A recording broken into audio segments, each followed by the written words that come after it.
Ciri-ciri orang-orang ahli surga itu junubuhum, ya, bagian rusuknya ini berjarak dari tempat tidur. Amalan tertua yang sudah ada sebelum Nabi Muhammad diutus di Arab itu adalah qiyamul lail. Maka beliau mengatakan salah satu karakter atau kebiasaan orang soleh terdahulu adalah tahajud, qiyamul lail. Ternyata di Quran ciri-ciri ahli surga itu wabil asharihum yastaghfirun. Sesungguhnya orang-orang yang masuk surga itu mereka punya satu karakter. Di waktu sahur kan waktu tahajud, hum, mereka yastaghfirun, punya wirid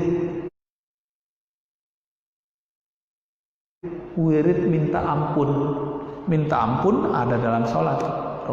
Maka ruh itu kekal, Pak.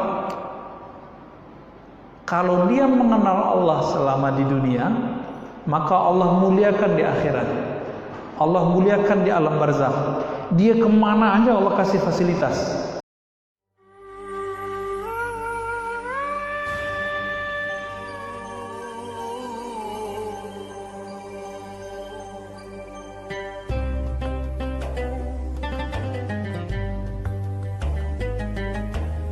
Asyhadu an la ilaha illallah, asyhadu anna Muhammadan abduhu wa rasuluh. Allahumma salli wa sallim wa barik ala nabiyyina Muhammad wa ala alihi wa ashabihi wa li baitihi wa dzurriyyatihi ajma'in, wa ba'du. Baik Bapak Saudara jemaah subuh yang diberkahi Allah, sekarang kita masuk ke fasal mengenai qiyamul lail, mendirikan malam, menghidupkan malam, dari kitab Mukhtasar dari Minhaj, ya, karya Imam Ibnu Qudamah. Nanti juga dibahas di sana mengenai apa saja cara biar gampang tahajud, ada Pak nanti, biar istiqomah, ya. Secara umum dalam surat As-Sajdah ayat 16 itu ada pujian untuk orang yang suka bertahajud, ya. Tatajafa junubuhum anil madaja, ya. Ciri-ciri orang-orang ahli surga itu junubuhum, ya, bagian rusuknya ini berjarak dari tempat tidur. Maksudnya apa? Dia tidak tidur di saat orang tidur. Itu tatajafa junubuhum anil madaja yad'una rabbahum khaufan wa tama'an. Ya, mereka menyeru Allah Ta'ala dalam penuh cemas dan harap. Nah, dalam kitab ini disebutkan bahwa Nabi SAW bersabda, "Alaikum biqiyamil lail." Hendaklah kamu menghidupkan malam. Fa innahu da'us salihina min qablikum. Kenapa? Jadi salah satu amalan tertua yang sudah ada sebelum Nabi Muhammad diutus di Arab itu adalah qiyamul lail. Maka beliau mengatakan salah satu karakter atau kebiasaan orang soleh terdahulu adalah tahajud, qiyamul lail. Wa huwa qurbatun ila rabbikum wa maghfiratun lisayyi'at. Ini mendekatkan diri kepada Rabbmu, mengampunkan dosa-dosamu dan menahan dari dosa. Wa fi fadlihi ahadits katsirah. Kata Imam Ibnu Qudamah mengenai ini hadisnya sangat banyak dan enggak perlu kita bahas, ya. Lalu beliau mengatakan wa qala al-Hasanul Basri rahmatullah alaihi. Berkata Imam Al-Hasan Al-Basri. Imam Al-Hasan Al-Basri ini pernah bertemu dan berguru kepada Sayyidina Ali bin Abi Thalib. Tapi ada yang mencoba meragukan pertemuan beliau dengan Ali. Kenapa? Karena kalau berhasil meragukan pertemuan Al-Hasan Al-Basri dengan Ali, batallah semua ilmu tasawuf. Maka itu dibantah oleh imam ahli hadis belakangan, namanya Imam Ibnu Hajar Al-Asqalani dan muridnya As-Suyuti. Dihitung tahunnya, ternyata dia lahir di masa Sayyidina Umar. Sayyidina Umar, kemudian dia udah remaja ketemu dengan Sayyidina Ali. Jadi ketika dia berguru kepada Sayyidina Ali itu sudah remaja. Dan Sayyidina Ali karramallahu wajhah, begitu dalam Sahih Bukhari disebutkan nama beliau, kadang disebut alaihi salam, kadang radhiyallahu anhu. Itu boleh. Jadi kita menyebut Ali dengan tiga doa itu boleh, Pak. Pertama apa? Radhiyallahu anhu, itu standar. Yang kedua alaihi salam, boleh Pak. Ahlul bait boleh pakai alaihi salam. Yang ketiga karramallahu wajhah. Apa arti karramallahu wajhah?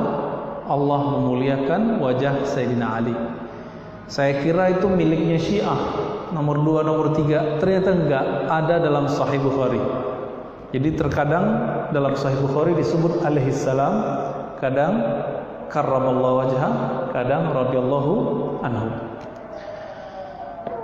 Imam Al-Hasan Al-Basri berguru kepadanya di saat dia muda. Nyambung di mana nih? Hasan Al-Basri di Basrah, Ali di Kufah. Ketemu nggak? Bisa, karena Basrah sama Kufah nggak terlalu jauh. Yang jauh kalau Basrah sama Madinah, itu emang agak jauh. Ya. Imam Al-Hasan Al-Basri, beliau mengatakan apa? Lam ajid minal ibadati syai'an ashadda minas salati fi jawfil lail. Aku tidak menemukan ibadah yang lebih berat daripada salat di akhir malam. Asyadda di situ juga berarti alazza. Aku tidak ketemu ibadah yang paling lezat melebihi akhir malam. Cobain aja Pak, nikmat bukan main. Walaupun cuma dapat 2 rakaat, 1 rakaat, tadi aja nikmat banget ya.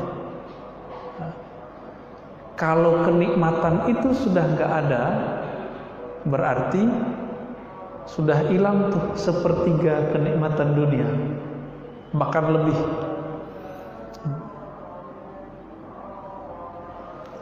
Lalu ada orang bertanya kepada beliau, ya, kenapa orang tahajud itu wajahnya lebih cerah daripada yang nggak tahajud? Ya, di masa beliau deh, ini nggak tahu di zaman ini masih begitu nggak?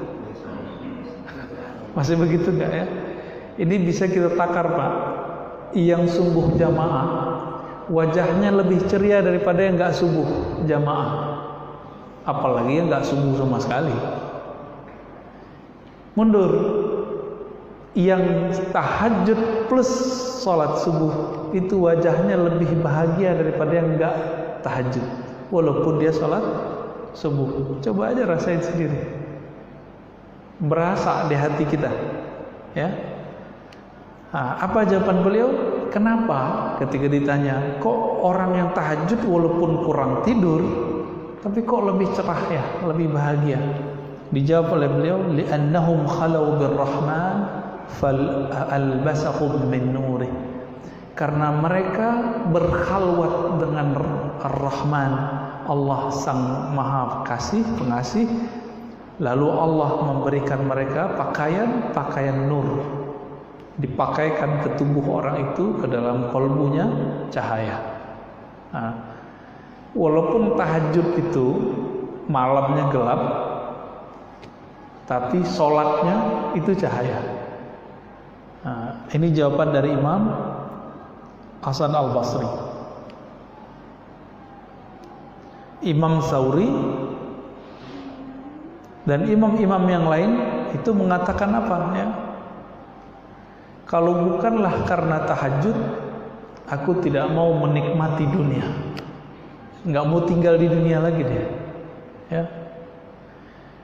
Lalu bagaimana cara supaya kita bisa tahajud rutin? Jangan cuma malam minggu Pak. Ya. Kalau bisa tiap hari, tiap malam. Walaupun cuma 15 menit, setengah jam. Apa kata beliau? Kata Imam Ibnu Qudamah, "I'lam anna qiyamal lail sa'bun illa man wuffiqa lil qiyam bi syurutih." Ketahuilah bahwasannya qiyamul lail itu memang sulit kecuali yang dapat hidayah. Wuffiqa, dapat taufik, hidayah ya, dengan syarat-syarat yang memudahkannya. Nah, ada cara zahir, ada cara batin supaya kita gampang bangun tahajud. Apa cara zahir? Pertama, coba ingat-ingat nih. Allah yukthirul aqla. Tidak banyak makan. Kalau sekarang kita detailkan, tidak banyak makan yang sifatnya karbo. Nah, ini bahaya, Pak. Yang banyak karbo, gula, nah ini bikin ngantuk. Banyak makan karbo pasti ngantuk. Nah, cobain sendiri, Pak. Benar gak? Itu sebabnya ciri-ciri dini kita kena gula, habis makan ngantuk. Nah, itu udah ciri-ciri awal tuh. Nah, mulai hati-hati, harus dikurangin nasinya. Wa kana ba'duhum yaqul ya ma'syaral muridin la ta'kulu katsiran fatashrabu katsiran fatanamu katsiran faqtusiru katsiran. Nah, maka ada pesan di sini. Wahai para murid, jangan makan banyak. Karena kalau kamu makan banyak, minummu pasti banyak. Kalau minummu banyak, buang airnya sering, tidurnya juga lama. Fatuhsiru katsiran, nanti kamu ruginya juga banyak.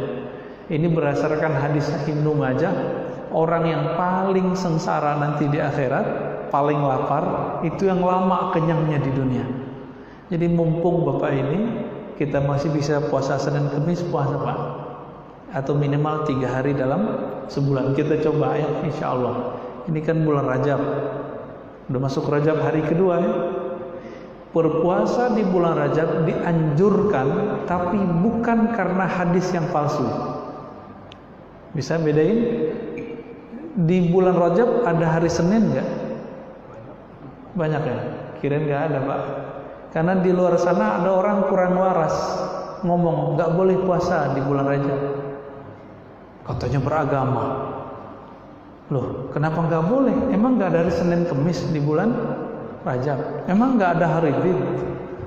Ya, yang nggak benar itu berpuasa karena hadis palsu yang mengatakan berpuasa 1 hari sama dengan ini 2 hari. Itu yang palsu semua itu.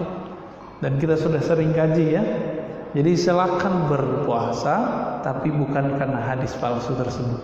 Ya. Yang kedua kata beliau, alla yut'iba nafsahu bin nahar bil a'mali syaqah.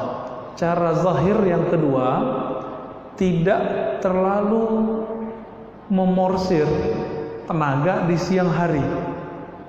Jadi nggak terlalu bekerja berlebihan, olahraga berlebihan. Ini karena dokternya bilang, Bapak ini ada potensi jantung, harus rajin lari. Akhirnya lari. Kalau saya bilangin, Bapak ini hatinya bisa mati nih, harus tahajud 1 jam, bisa nggak? Pasti nggak mau ngikutin. Ngikutinnya pasti dokter. Berarti iman kita kan masalah. Percaya dokter, lebih dipercaya dokter daripada ustadz, guru ya. Yang ketiga, alla yatrukal qailulah bin nahar. Tidak meninggalkan tidur qailulah sejenak di siang hari. Qailulah itu minimal 10 menit, maksimal 1 jam. Jangan lebih, Pak. Kecuali siangnya begadang. Ya. Ini kalau tidurnya 3 jam siang, itu bukan qailulah, kaisurah namanya. Nah, qailulah itu dalam hadis riwayat Imam Ahmad, Imam Tabrani, Nabi memerintahkan tidur sianglah engkau supaya malammu bangun. Ya, Maka tidur mana yang berpahala? Tidur yang niatnya tahajud. Itu dapat pahala tuh. Orang udah tidur nggak ngapa-ngapain dapat pahala, Pak. Nah, tidur yang begini berarti satu amalan yang mubah itu bisa bernilai pahala kebaikan kalau diniatkan untuk kebaikan setelahnya. Nah, begitu mudahnya beramal dalam agama kita.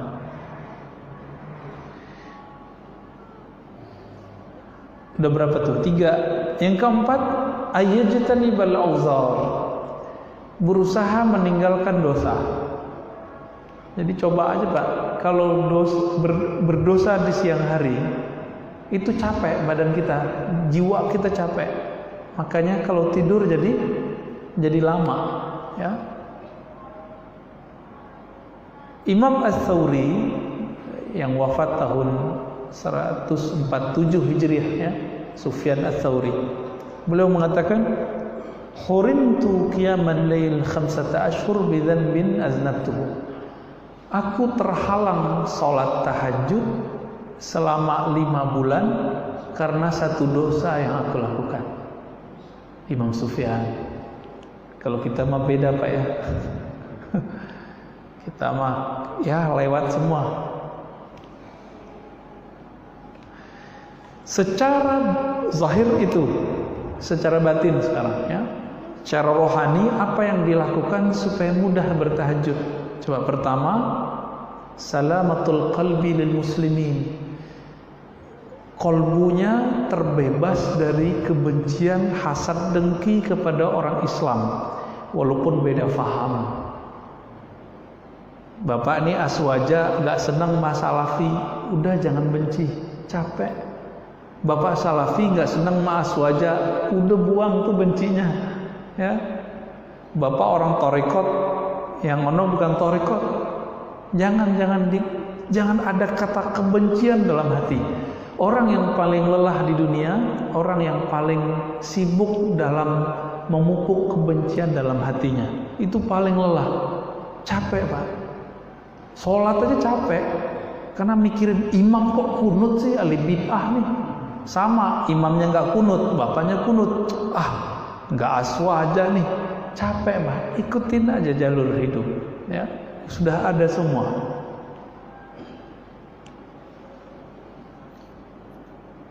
Itu yang pertama. Jadi qalbun salim, qalbu yang selamat, terbebas dari kebencian, ya. Jadi ahli tahajud itu yang bahagia. Jadi ada ahli tahajud tapi dia nggak bahagia, berarti siangnya dia ngapain? Dia masih benci sama orang, atau dia merasa lebih suci dengan tahajudnya daripada orang lain. Nah itu nggak bahagia juga tuh orang, ya. Yang kedua, apa amal yang dilakukan supaya bisa tahajud? Khuluwuhu minal bid'ah. Tinggalkan yang bid'ah. Nah, ini persoalan lagi nih. Bid'ah itu apa? Ya. Kita ikuti saja definisi Ibnu Taimiyah. Bid'ah itu ma lam yadulla alaihi dalilun syar'i. Yang tidak ada dalil syaraknya. Dalil syarak banyak. Quran, sunnah, ijma', qiyas, uruf, banyak qaulus sahabi, maslahah. Tolong jangan salah definisi mengenai bid'ah, ya. Ini beberapa hari ini saya diminta orang untuk menjelaskan, kok kamu mengkritisi buku Syekh Saleh Fauzan yang dipakai di pesantren modern? Masih hidup beliau Pak. Kenapa? Karena dulu pesantren modern kitabnya kitab ahli sunnah, kok sekarang ganti pakai kitab tauhid Syekh Saleh Fauzan, yang dia menganggap syirik yang bukan syirik, membid'ahkan yang bukan bid'ah. Lalu dia mengatakan bahwa bid'ah tidak boleh dibagi. Yang membagi bid'ah dia menyalahi Nabi dan dia keliru.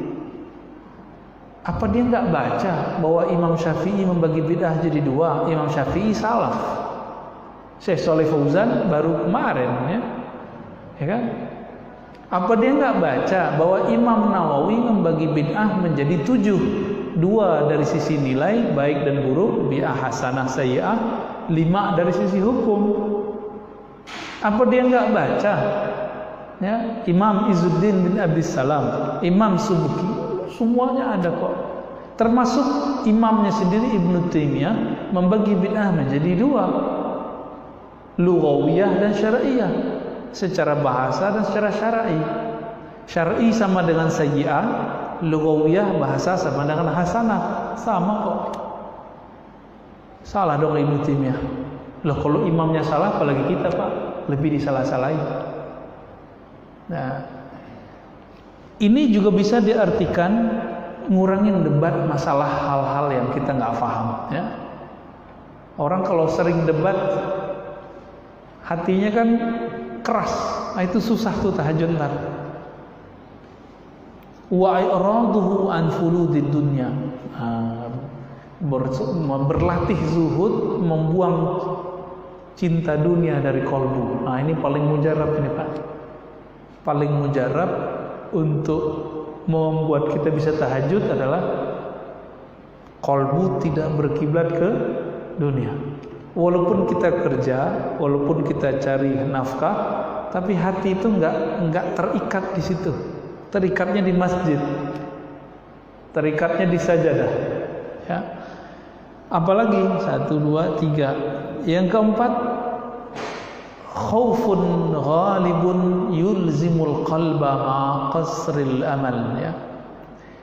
Rasa takut kepada Allah yang membuat kita memutus tulul amal, memutus panjang angan-angan. Intinya adalah jangan panjang angan-angan. Panjang angan-angan gimana, Pak? Nanti kalau Covid beres, semoga usaha saya bangkit. Nah, itu panjang angan-angan tuh. Udah sekarang jalani aja hidup. Emang tahu Covid beresnya kapan? WHO bilang ada 4 lagi kok. Ya. Berarti sekarang udah 2 nih. Ya, Covid Wuhan sama Covid UK. Sisa 4 lagi, Pak. Kalau Covid 2019, 2020, berarti 1,5 tahun, anggaplah 2 tahun. Udah muncul lagi yang baru nih. Anggap dia 2 tahun juga. Kalau 4 jadi berapa tuh, Pak? Jadi 8 tahun, Pak, atau paling cepat 6 tahun. 2026 baru beres. Kalau emang nggak ada virus lagi. Ya. Jadi tulul amal namanya. Tulul amal pakai hamzah. Kalau tulul amal ini panjang amal. Nggak ada istilah itu dipakai, ya. Tulul amal jadi tolol, Pak. Tolol amal. Cocok logi, ya. Yang berikut, nah ini keilmuan, mengetahui ilmu keutamaan qiyamul lail. Nah ini perlu kita cari tahu apa sih rahasia qiyamul lail. Ternyata di Quran ciri-ciri ahli surga itu wabil asharihum yastaghfirun. Sesungguhnya orang-orang yang masuk surga itu mereka punya satu karakter. Di waktu sahur kan waktu tahajud, mereka yastaghfirun, punya wirid minta ampun ada dalam sholat. Rabbi firli, Rabbi firli, Rabbi firli, duduk antara 2 sujud itu. Nah, jadi orang-orang yang bertahajud lalu dia menghayati istighfarnya, minta ampunnya saat sholat, itu dirindui oleh hur ain, perempuan-perempuan bidadari di surga. Jadi nama bapak ini sudah ada, Pak, di surga, insya Allah. Tapi masalahnya couplingnya kebayar nggak? Saya sering menyampaikan sebuah riwayat bahwa Sayyidina Ibrahim ditemui oleh Nabi Muhammad di malam Mi'raj. Apa kata beliau? Laqitu Ibrahima lailatan usriya bi. Aku bertemu Nabi Ibrahim pada malam aku di Isra'kan, di Mi'rajkan. Apa kata beliau? Nabi Ibrahim, ya Muhammad aqri minni assalam ala ummatik. Aqri, ya, bacakan salam kepada umatmu dariku. Tuh, ucapin salam. Ya, masih ingat nggak saya cerita ini? Lupa ya. Hadisnya Hasan. Jadi Nabi Ibrahim kirim salam. Saya mau tanya, Nabi Muhammad hidup, ya? Nabi Ibrahim udah wafat. Kok bisa ketemu? Oh itu Nabi. Loh ini kan nggak ada pengecualian. Mau Nabi nggak Nabi bisa ketemu, Pak. Bedanya kalau Nabi jadi hukum, kalau wali jadi ilham. Itu aja bedanya. Jadi mungkin nggak hari ini kita ketemu ruhaniyah terdahulu? Mungkin. Apa yang terjadi pada Nabi itu kan diwariskan ke wali, ulama pewaris para Nabi. Kejadian semua, Pak. Apa kata Nabi tadi? Aku bertemu Nabi Ibrahim. Nabi Ibrahim sudah wafat. Bisa ngucapin salam lagi. Oh ternyata selama ini kan kita berpikir kalau orang mati udah gak bisa ngapa-ngapain. Itu gak ngerti agama orang ngomong begini. Ya, akidahnya gak sahih. Selama ini kita kegeeran kalau lewat ke kubur kita yang bisa baca salam, ya enggak? Kita lupa kalau di dalamnya itu ada wali, dia bisa balas dan doain kita balik, Pak. Oh Ustaz, gimana dengan hadis idza matal insan inqata'a 'amaluhu? Jika manusia mati, maka terputus amalnya. Jawabannya ngerti bahasa Arab nggak ente? Ya? Insan artinya apa? Insan itu pakai tubuh ini. Tubuh ini mati, pulang ke tanah. Masih sisa nggak? Ada jiwa, jiwa di alam barzakh. Masih ada satu lagi nggak? Ada ruh. Ruh dari mana? Dari tanah atau dari Allah? Dari Allah. Maka ruh itu kekal, Pak. Kalau dia mengenal Allah selama di dunia, maka Allah muliakan di akhirat. Allah muliakan di alam barzakh. Dia kemana aja Allah kasih fasilitas. Itulah makna jangan katakan kepada orang-orang yang meninggal di jalan Allah bahwa mereka mati. Bal ahya'un inda rabbihim yurzakun. Mereka hidup di sisi Allah, yurzakun, diberikan rezeki fasilitas. Mereka mau datangin bapak nih bisa. Ya bisa, Pak. Cuma kita siapa mau didatangin nih kan? Ya kita bukan siapa-siapa. Jadi selama ini yang kita pahami hanya orang hidup yang bisa mengucapkan salam. Ternyata orang yang sudah pindah alam juga bisa ngucapin salam. Justru lebih bebas mereka. Yang terputus amal tubuh fisik. Kalau amalnya ruh gak terputus. Bisa bedain? Nah kita kembali ke hadisnya. Apa kata Nabi Muhammad? Nabi Ibrahim mengatakan kepadaku, hai Muhammad, sampaikan salamku kepada umatmu. Gimana? Berasa disampaikan salam kan? Ya.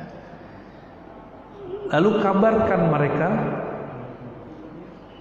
bahwa surga itu tanahnya subur, tapi masih kapling kosong. Kalau kapling kan kosong, Mbak ya? Ya.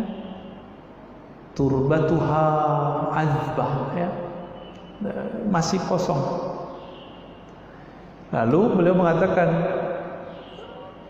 wa gharsuha subhanallah alhamdulillah wa la ilaha illallah wallahu akbar. Ini yang kedua kalinya saya sampai di sini. Lupa ya? Lupa itu kan, maka harus diulang-ulang kalau baca hadis. Supaya bisa membangun di surga, maka harus punya bahannya. Bahannya dari pohon-pohon surga. Apa bahannya? Subhanallah, alhamdulillah, la ilaha illallah, Allahu akbar. Ini Pak bahannya. Cuma kan kita nggak lihat, mata kita mata insan, bukan mata ruh. Kalau matanya mata ruh, setiap kali baca subhanallah kelihatan tuh ada pohon tumbuh di surga. Ya, mungkin nggak mau kerja kali Pak, maunya subhanallah subhanallah aja. Ya, nggak mau kita kemana-mana. Ya mungkin itu kali hikmahnya. Ya. Coba kalau kita melihat rahasia dari apa yang kita baca.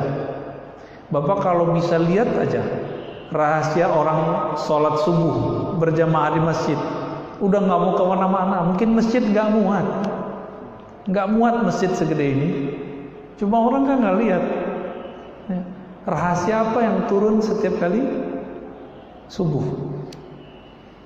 Orang nggak lihat aja Pak. Kalau dia lihat, masya Allah ya. Jadi supaya kita semangat tahajud, apa yang kita lakukan? Mengetahui rahasia sholat tahajud, mulai dari keutamaan amalnya, bacaannya. Apalagi Bapak ini ngerjain sholat tasbih di waktu sahur, masuk ke hadis Nabi Ibrahim tadi, ya masuk situ udah 300-an kali baca subhanallah, alhamdulillah, wa la ilaha illallah, masya Allah. Orang tuh paling enak kan nanti di surga tuh. Baik. Nah, tapi terlepas dari itu, motivasi terkuat yang membuat orang mau tahajud itu adalah al-hubbu lillah wa quwwatul iman bi annahu idza qama naja rabbah. Ya. Yang paling kuat membuat orang itu bisa tahajud, cahaya cinta yang ada di kolbunya kepada Allah. Orang kalau sudah jatuh cinta pengen berdua-duaan ya Pak? Bener? Ya, sama. Bedanya kalau Allah, karena Allah bukan objek syahwat, Allah objek ubudiyah, maka dia pengen berdua terus dengan Allah. Jadi walaupun Bapak ini nanti bisa sempat sholat di masjid, jangan lupa sholatin rumahnya. Ya, sebelum berangkat kita sholat dulu 2 rakaat atau berapa rakaat di rumah, lalu witirnya di sini, gitu misalnya. Itu bagus. Setiap kali ada orang zikir, baca Quran, sholat di rumah, itu malaikat ngelihat dari atas tuh kayak bintang, Pak. Dalam hadis Tabrani dikatakan begitu. Kalau berhenti zikirnya, redup. Ntar zikir lagi. Ketika orang itu baca Quran, zikir, sholat, malaikat lihat, maka malaikat kejar itu dari langit. Itulah sebabnya ada seorang sahabat Nabi, dia datang kepada Rasulullah mengadukan apa yang terjadi padanya di keluarganya, di tetangganya. Jadi mereka ada yang kasyaf. Apa arti kasyaf? Allah bukakan mata batinnya. Dia melihat cahaya di malam hari. Lapor ke Nabi. Apa kata Nabi? Itu cahaya malaikat ingin mengerubungi orang yang sedang baca Al-Quran. Kalau siang hari awan, Pak. Kalau malam hari cahaya. Apakah semua sahabat lihat? Tidak. Hanya sebagian sahabat yang melihat. Nah, ini berarti kasyaf, penyingkapan batin sudah ada di zaman Nabi kepada selain Rasul sallallahu alaihi wasallam.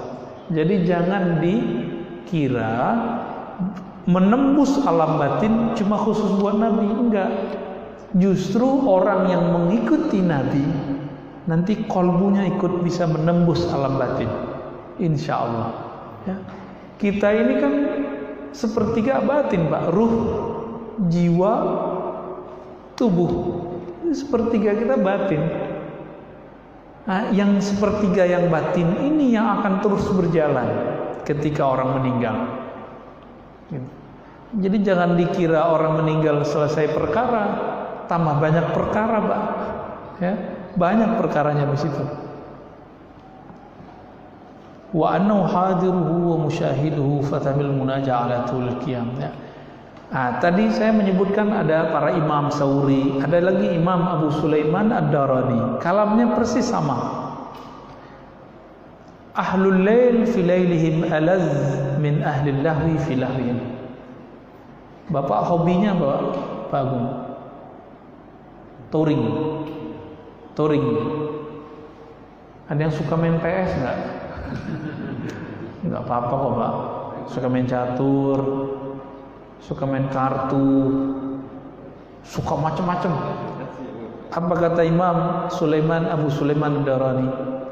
Orang yang hobinya touring, jalan-jalan, main PS, main kartu kan asik sampai kemudian lewat. Kalau orang main PS kan bisa ganti tahajud deh. Tahu-tahu udah subuh aja. Kok bisa? Main kartu juga sama. Yang suka main gaple masa mudanya. Tahu-tahu udah subuh aja, Bang. Saya dulu waktu mahasiswa pernah main gaple, menang mulu. Karena kalau main gaple itu bisa ngitung angka orang. Tapi pas udah belajar sunnah, kitab hadis ke almarhum Kiai Ali Mustafa Yaqub, saya gak berani lagi jaga kehormatan beliau dan kitab yang beliau ajarkan. Ya, adalah namanya, ya, muru'ah. Kata Imam Darani, keasikanmu main apa yang kamu mainkan itu tidak ada apa-apanya dibanding keasikan ahlul lail fi layalihim. Orang tahajud di malam hari, wirid di malam hari lebih asik dari semua itu. Lalu beliau tutup, Pak, walaulal lail ma ahbabtul baqa'a fid dunya. Kalau bukanlah karena malam, aku tidak ingin hidup di dunia. Mati ajalah gitu. Imam siapa nih? Abu Sulaiman Ad-Darani. Ya, Imam Darani. Nyampe di Indonesia jadi Imam Roni. Jadi beliau itu menganggap hanya tahajud itulah sang pelipur laranya setiap hari. Maka Abu Sulaiman Ad-Darani, Imam Sufyan Ats-Tsauri, Imam Sufyan bin Uyainah, mereka ini termasuk Ibnu Mubarak, setiap kali terbit fajar itu nangis. Kenapa? Waktuku bersama kekasih sejatiku habis. Gitu. Kenapa? Nanti setelah itu beliau harus ngajar, harus menjawab fatwa orang, ya. Bukan berarti kalau siang nggak bisa bermunajat, enggak. Beliau itu tempat bertanya orang, dari mana-mana datang cari beliau. Makanya mereka ini jarang tidur malam, Pak. Karena kalau malam masih tidur, kapan lagi bersama Allahnya? Siang sudah diganggu oleh murid. Ya. Kita kan supaya doa mustajab jauh-jauh ke multazam, benar nggak? Ya, modalnya kan tinggi, Pak. Apalagi corona begini nih. Ya. Dalam hadis Imam Muslim, Nabi bersabda, ya, inna fil laila la sa'atan la yuwafiquha 'abdun muslimun yas'alullaha fiha khairan illa atahu iyyah wa dzalika kull lailah. Tidaklah ada satu malam kecuali ada saat semua doa seorang muslim yang baik pasti dijawab. Dan itu setiap malam, wa dzalika kull lailah. Tiap malam. Jadi enggak perlu ke multazam kalau nggak punya duit, nggak perlu mengeluh, wah pengen umroh nih gitu ya. Nih pas tadi imam kita baca ayat, kita jadi kangen umroh, Pak. Ya, nggak tahu kangen aja kita kepikiran. Terus gimana? Ganti. Maka istijabah doa waktu dibagi dua, ada zamani, ada makani. Ada waktu mustajab, ada tempat mustajab. Kalau kita tidak bisa ke tempat mustajab, maka kita cari waktu mustajab. Ya. Nah, bagaimana cara ulama salafus saleh menghidupkan malam? Pertama nih, ayyuhyal laila kullah. Jadi ulama terdahulu itu ada yang sepenuh malam nggak tidur. Itu ada yang begitu, Pak. Nah, saya baru belajar ilmu itu sebelum COVID. Disuruh sama guru kita ngajar setiap malam minggu, ngajar hikam. Dulu gak kebayang, ngajar jam 12, berhenti jam 2 atau jam 3. Gak kebayang, Pak, ngantuknya. Pas dijalani gak ngantuk tuh. Ya, ngaji, belajar, ngaji, belajar. Kemudian saya request biar bisa ngaji kepada beliau. Dibuat lagi majelis satu lagi. Selasa malam Rabu. Mulai biasanya jam 12 mulai. Sekarang jam setengah 11, jam 11 udah ngumpul, udah ramai. Sampai nanti subuh. Nggak ada tidur.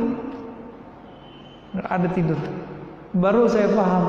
Oh begini ya ulama salaf dulu. Begini Imam Syafi'i dulu kalau ngaji tahu-tahu udah subuh. Diskusi atau menulis tahu-tahu udah subuh. Gitu. Jadi perlu paham hari ini. Padahal kita udah lama ngaji, ternyata ilmu itu nggak ada ujungnya, Pak. Walaupun lama ngaji, lama belajar, tetap ada pasti yang baru. Ya.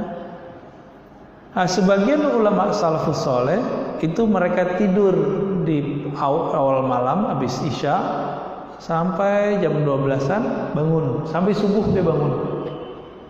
Ya. Namun yang paling afdol yang mana? Membagi malam jadi 3. Sepertiga tidur, sepertiga disebutkan bersama keluarga, ya. Makan, minum, sepertiga tidur, sepertiga bersama Allah. Kalau Abu Hurairah lebih unik. Abu Hurairah itu dia punya anak. Anaknya disuruh qiyamul lail sepertiga malam pertama sampai jam 10. Lalu istrinya, saya nggak tahu istrinya atau istrinya, Pak. Nanti cek riwayatnya sendiri. Ya. Istrinya disuruh bangun jam 10 sampai jam setengah 2. Lalu dia bangun jam setengah 2 sampai subuh. Maka rumahnya Abu Hurairah tidak berhenti dari cahaya zikrullah. Dan Abu Hurairah punya tasbih, masih ingat? Ya. Itu benang tebal disimpul jadi 2000. Baru bisa tidur kalau udah zikir 12.000. Gimana, Pak? Ada yang lebih kencang dari Abu Hurairah? Ya. Dan ini riwayat hasan, bagus. Berarti ini salaf ngitung zikir, ya. Ngitung zikir, menata malam, ya. Yang paling bagus ya dibagi 3 tadi, ya. Karena Nabi Daud seperti itu. Dan disebutkan ahabbus salati ilallahi salatu Daud. Salat yang paling afdal, yang paling dicintai Allah adalah salatnya Nabi Daud. Dia bagi 3, ya. Tidur separuh, kemudian bangun sepertiganya, dan tidur lagi.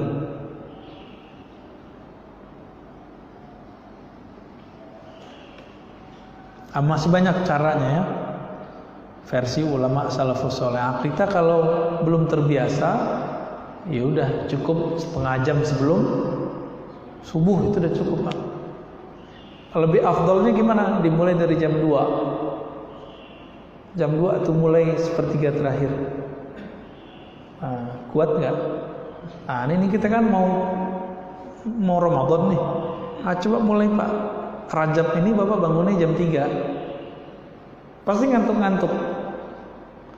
Nanti selama sebulan ngantuk-ngantukan. Nanti kalau udah masuk Sya'ban, matanya hilang ngantuknya, Pak. Tapi kelihatan capek. Masuk Ramadan nggak ada ngantuknya. Kalau nanti masuk Ramadan kita udah nggak ngantuk, jam 2 nih pasti dapat Lailatul Qadar, dijamin udah pasti dapat. Karena Lailatul Qadar kan dimulai biasanya jam 1-an, ya. Berakhirnya nanti sebelum subuh, pasti ketemu tuh. Jadi kalau mau dapat Lailatul Qadar, nggak usah ditakar-takar malam ganjil, malam apa, udah hantam aja semua malamnya. Kita bangun, masa nggak dapat ya? Kita tangkap tuh, kita jaring semua malamnya, masa nggak dapat satupun? Pasti dapat. Nah ini banyak orang nanya, bid'ah nggak sih bangunin orang tahajud? Kan di beberapa komplek itu bapak teriak as-shalah, as-shalah, ya kan? Di sini nggak ada ya. Ternyata dulu ulama salaf begitu, mengambil dari hadis Nabi bahwa Nabi membangunkan keluarganya, tahajud, tahajud, tahajud, dibangunin Pak. Cuma dulu karena nggak ada toa per rumah, satu rumah didatangin keluarganya Nabi. Nabi mengatakan apa? Fayaqulu as-shalah, as-shalah.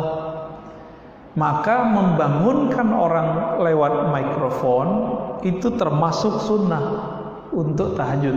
Cuma jangan terlalu agak awal Pak. Agak deket-deket ke subuh aja. Kasihan, enggak semua orang kuat. Ya, termasuk mau bunyiin kaset marotal ya. Jangan terlalu, kan enggak semua orang kuat setengah jam sebelum. Janganlah 15 menit aja. 15 menit sebelum subuh. Itu lebih baik. Ya, karena nanti kalau ada orang yang terganggu dengan setengah jam sebelum itu, ya kita dosa juga Pak jadinya. Ya.